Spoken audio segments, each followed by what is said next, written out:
Well, happening right now, the elf is always watching. Look at that. There's our own elf, Foxy. A lot of you love to see Foxy each and every day. Well, Foxy has returned for the Christmas season and watches over us in the newsroom each and every day, letting Santa know about how we're doing. So we try to be extra good when Foxy's watching. So we try to be extra nice to each other to make sure the elf has good reports when he talks to Santa. But now one professor in Canada wrote a paper saying our elves are a little naughty because they condition us to being watched over starting from a young age. Well, I'm not so sure about that. We're going to have to see what we think about this. Fox Carolina's Adrian Acosta joins us live from Spartanburg County with more on the elf mischief. Okay, Adrian.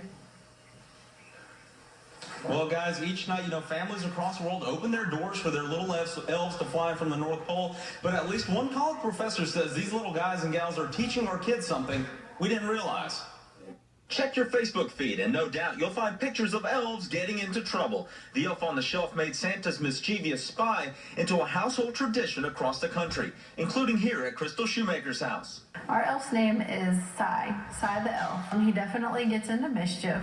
Shoemaker says her elf's antics are also used to teach a lesson. So we use Cy to teach biblical lessons. But not everyone is enjoying the elves' nightly charades. Laura Pinto, a college professor in Ontario, Canada, recently wrote a paper saying the elf on the shelf conditions children to being spied on and not to have privacy. Barry Keith is a clinical social worker and says he doesn't agree with Pinto's war on the elf. You can make a major issue out of anything that occurs nowadays. In Pinto's paper, she also says the elf gets kids accustomed to being watched.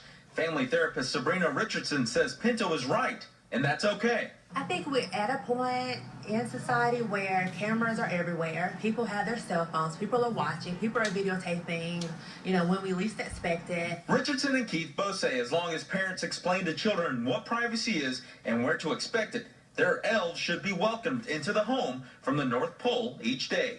As for the elf himself, well, he was tight-lipped about the controversy.